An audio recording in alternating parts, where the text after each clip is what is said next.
Et bonjour à tous et bienvenue sur la chaîne de l'Examen Crypto. Nous sommes le lundi 4 août 2025. Actuellement, il est 7h46. On va faire le point, bien évidemment, sur la situation du Bitcoin. On va regarder les news, on va regarder les actualités, on va regarder ce qui se passe du côté des altcoins. Bref, allez, on s'installe et on démarre cette vidéo avec cette cryptomap qui est dans le vert. On a un Bitcoin qui repousse un tout petit peu. Alors forcément, ça aide les altcoins à reprendre un peu de force. Allez, on démarre avec les news. Alors, il y a eu quelques petites news hier. Alors, du côté des news, déjà hier, on a vu la crypto Brett dans les vidéos privées. Je rappelle que les vidéos privées sont là pour vous faire avoir des potentielles belles opportunités et des vidéos de suivi régulières par rapport à plein de crypto-monnaies. On avait fait, voilà, ça, on s'en fout. Voilà, Metaplanet, crypto détente qui nous pousse que Metaplanet a lancé des achats de Bitcoin en juillet 2024. En seulement 15 mois, la société a accumulé 17 132 Bitcoins, une stratégie agressive à la micro-stratégie qui montre leur confiance dans le roi des cryptos. Donc, c'est intéressant de voir effectivement qu'il n'y a pas que Stratégique qui est en train de se faire une réserve stratégique en Bitcoin. Il y a plein d'autres entreprises. Alors, Stratégique, c'est vrai qu'il y en a, il y a pas mal aussi de Bitcoin, 17 000. Après, il y a d'autres entreprises qui continuent d'accumuler petit à petit, mais c'est à un niveau beaucoup plus faible. Là, quand même, entre 17 000 et Stratégique qui ont 500 000, quasiment 600 000 Bitcoin. Voilà, eux, ils sont vraiment sur un autre level, mais il y a quand même plein de petites entreprises, sinon, qui, elles, continuent aussi d'accumuler en parallèle quelques bitcoins par-ci par-là. C'est quand même assez intéressant. Et là, effectivement, on voit Metaplanet, qui est quand même un gros, qui, eux, ont 17 000 bitcoins en trésorerie. C'est quand même assez intéressant. Alors, qu'est-ce qui s'est passé en Suisse? La statue de Satoshi Nakamoto a été volée à Lugano, en Suisse. Un symbole fort pour la crypto, disparu dans l'une des villes les plus pro-Bitcoin d'Europe. Une enquête est en cours. Et on va voir ensemble après qu'elle a été retrouvée, cette statue. Je vous fais du suspense un petit peu. Dans les vidéos privées, on avait vu aussi la crypto-monnaie True, la crypto TrueFi. Donc effectivement, on avait vu ensemble qu'elle pouvait potentiellement préparer quelque chose d'intéressant. Et bah, je vous laisse aller voir la vidéo. Donc n'oubliez pas, hein, les vidéos privées, vous avez le lien en description des vidéos, de cette vidéo. Alors, du côté de Crypto Détente qui nous pousse que 5,6 milliards de dollars de positions short sur le Bitcoin seront liquidés si le Bitcoin atteint les 125 000 dollars. Donc, est-ce qu'on aura le plus gros short squeeze sur le Bitcoin? Bah écoutez, c'est ce qu'on espère. Si on a un Bitcoin qui remonte, on pourrait avoir vraiment ce gros short squeeze. Mais bon, on va voir ensemble que pour remonter, c'est pas forcément gagné-gagné. Allez, on continue. Donc voilà, la fameuse statue a été retrouvée. La statue de Satoshi a été retrouvée sur le front de mer de Lugano. Donc cela fait suite à la récompense de 0,1 Bitcoin promise par Satoshi Gallery pour toute information sur le vol. Donc bon, voilà, on ne sait pas trop qui a fait le vol ou quoi, mais en tout cas cette statue a été enfin retrouvée. Alors, est-ce que notre ami Luke a réussi à garder sa place dans le classement? Eh bien, écoutez, on va voir ça tout de suite. Et non, Luke a perdu sa place. C'est Jay qui reprend la première position, effectivement. Bah tiens, moi je suis en troisième position. Hop, j'ai réussi à gagner des petits points, c'est bien. Du coup, voilà, bah, si vous aussi vous souhaitez venir participer au classement, bah, n'hésitez pas hein, de rejoindre le petit jeu, le Lexa Predict.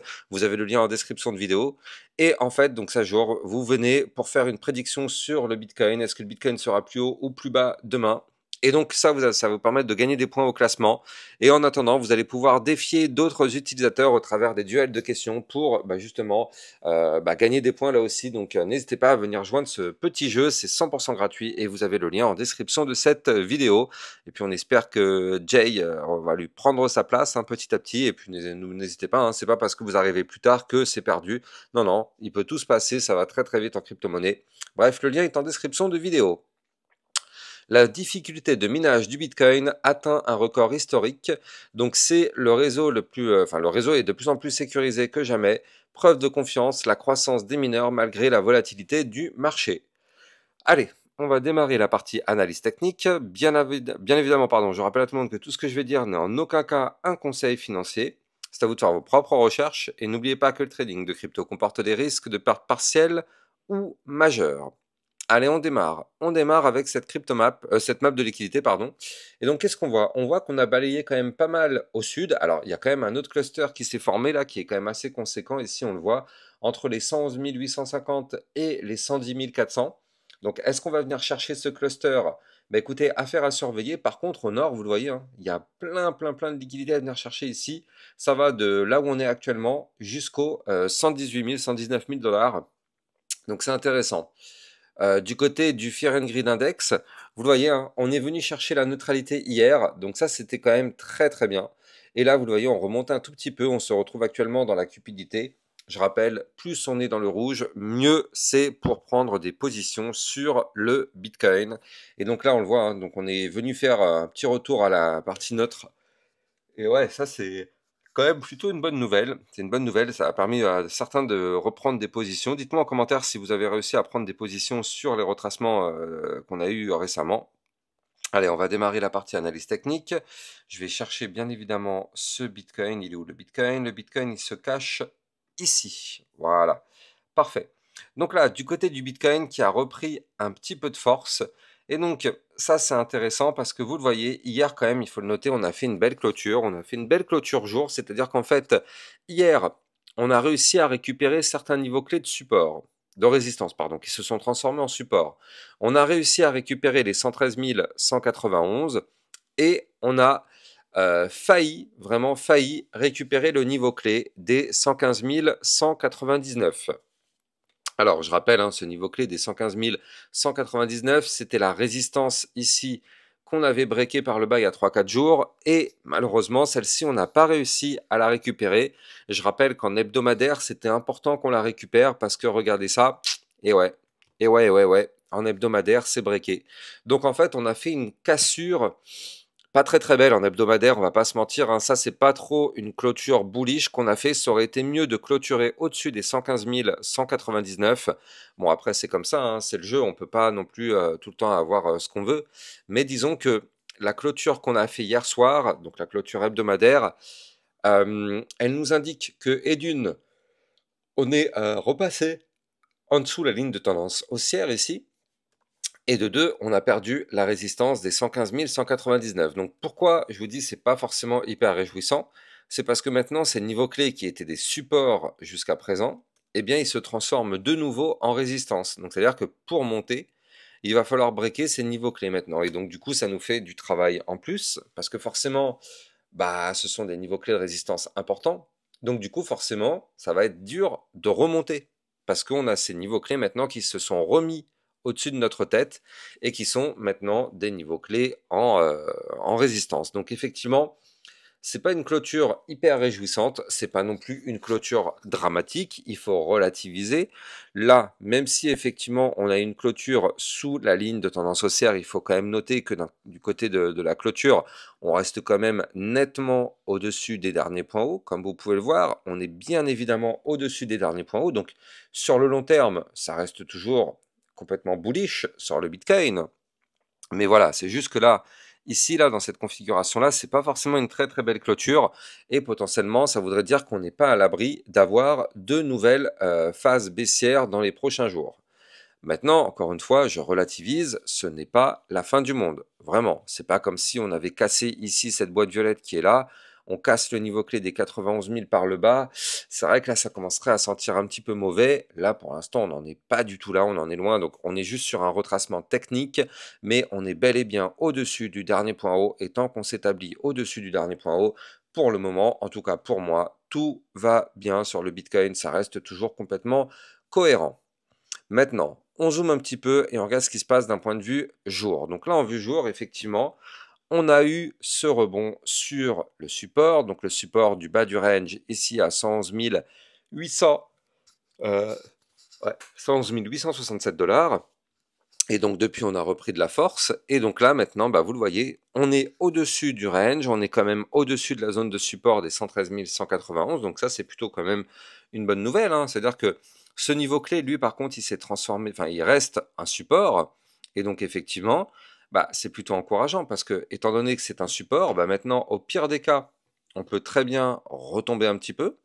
On peut très bien retomber un petit peu et boum, on retourne rechercher ce support pour s'appuyer dessus. En tout cas, là, bah maintenant, ce qui est bien, c'est que bah voilà, on a quand même ce niveau clé en dessous. Donc si jamais on n'arrive pas à monter, bah en tout cas, au pire des cas, on retombe à 113 191. Donc c'est pour ça, c'est pas trop mal, effectivement, ce que nous fait ce Bitcoin. Maintenant, je rappelle, si on veut pousser, bah, on n'a pas le choix. Il va falloir remonter, mais surtout casser des niveaux clés. Donc parmi ces niveaux clés, comme je l'ai dit tout à l'heure, on a les 115 199, on aura les 116 040, et surtout on aura ici le bas de l'ancien range, zone de résistance importante, à 117 260, dans 250 dollars. Donc tant qu'on ne récupère pas ces trois niveaux clés, faut pas s'attendre à une énorme poussée haussière, hein, bien évidemment. On peut remonter un petit peu, mais ce sera surtout ces niveaux clés qu'il faudra absolument récupérer si on veut aller plus haut. Donc voilà, là, affaire à surveiller. Par contre, et là c'est intéressant, ce qu'on va noter, c'est que, regardez ce momentum MACD, enfin, j'ai envie de dire, enfin, il vient d'entamer une partie décroissante. C'est-à-dire que là, depuis ici, depuis le 21 juillet, on est sur une attaque bear. On est sur une attaque bear, effectivement, avec un Bitcoin qui a chuté. Et donc, on a eu un momentum qui était complètement croissant. Et donc, déjà, depuis hier, vous le voyez, depuis hier, on a fait une bougie du côté du momentum moins haute que la précédente. Donc là, ça veut dire que potentiellement, on est en train de démarrer la phase de fin du momentum baissier pour que dans les prochains jours, prochaines semaines, on ait enfin le momentum haussier qui reprenne. Alors attention, hein, encore une fois, chaque trait que vous voyez ici, chaque bougie correspond à une journée. Donc effectivement, il y a encore la place de mettre au moins 5, 6, peut-être 10 jours. Donc c'est pas tout de suite, ne crions pas victoire et ne soyons pas naïfs. Effectivement, il reste encore toute la partie maintenant décroissante qui reste à faire jusqu'à arriver au fameux cross-bull, c'est-à-dire le croisement où on passe du momentum bear au momentum bull. Donc il y a encore pas mal de temps.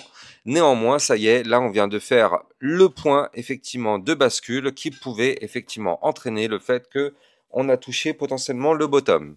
Alors, pour moi, il y a des chances, encore une fois, qu'on y retourne à rechercher ces niveaux clés.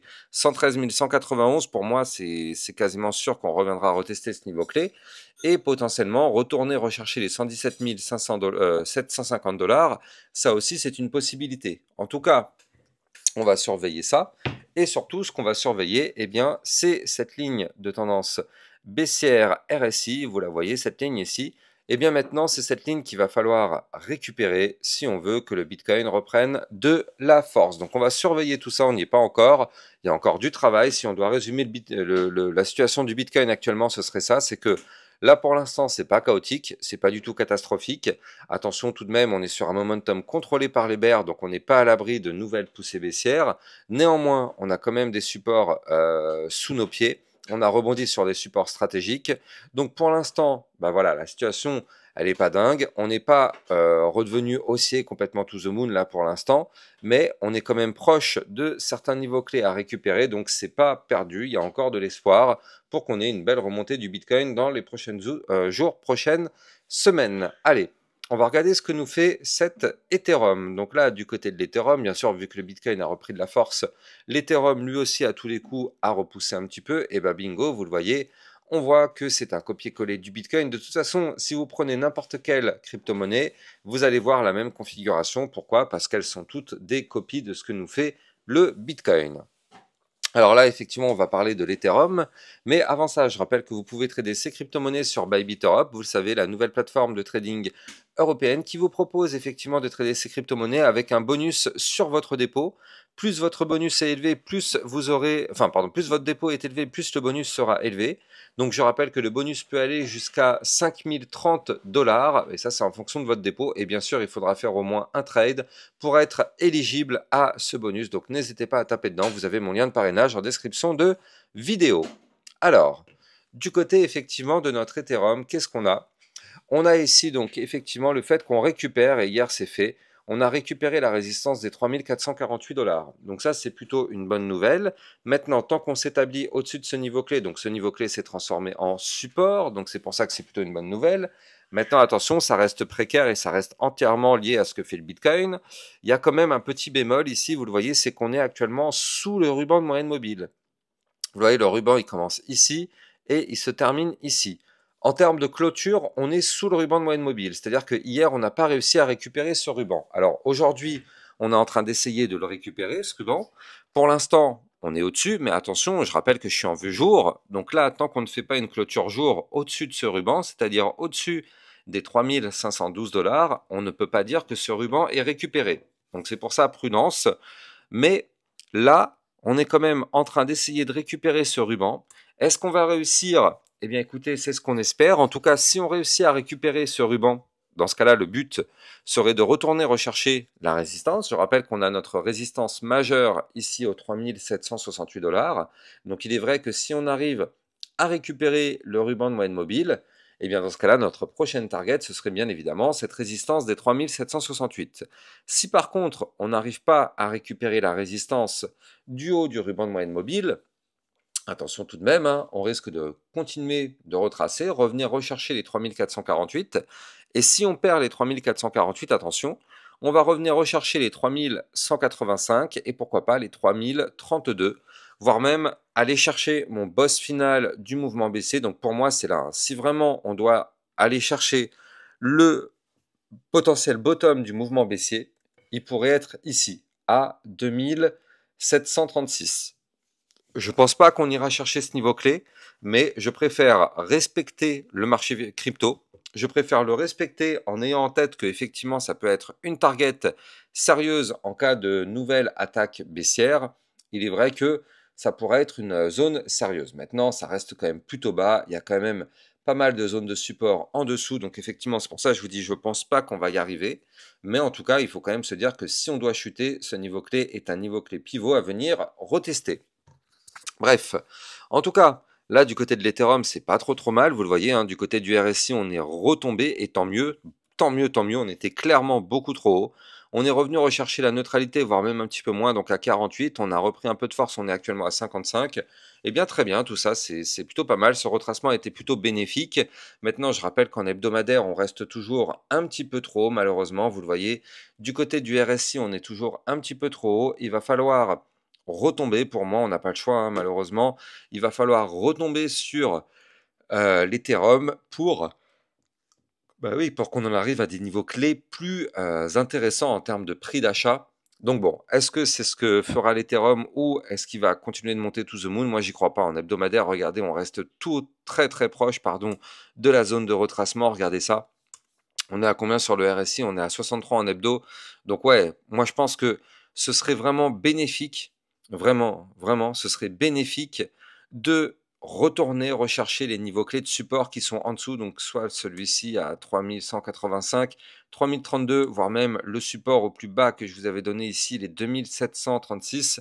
Ce serait vraiment bénéfique sur l'Ethereum pour que derrière, il puisse reprendre un maximum de force et se mettre à décoller par la suite. On n'y est pas encore une fois, mais à surveiller. En tout cas, si vous avez kiffé la vidéo, n'oubliez pas de liker, commenter, partager et surtout abonnez-vous sur la chaîne YouTube pour recevoir tous les jours 1, 2 à 3 vidéos concernant le Bitcoin et les altcoins. Je vous souhaite de passer une excellente journée. Je vous donne rendez-vous ce midi. Ciao, ciao. Bitcoin, Ethereum, you know the drill. Lost it all but came back with the skill. I lost it all but now I'm back. Crypto millionaire, that's a fact. Diamond hands through the crash. Now my wallet's looking stacked. Bounce back stronger than before. Digital money making me soar. Learn my lessons, played it smart. Crypto king from the start.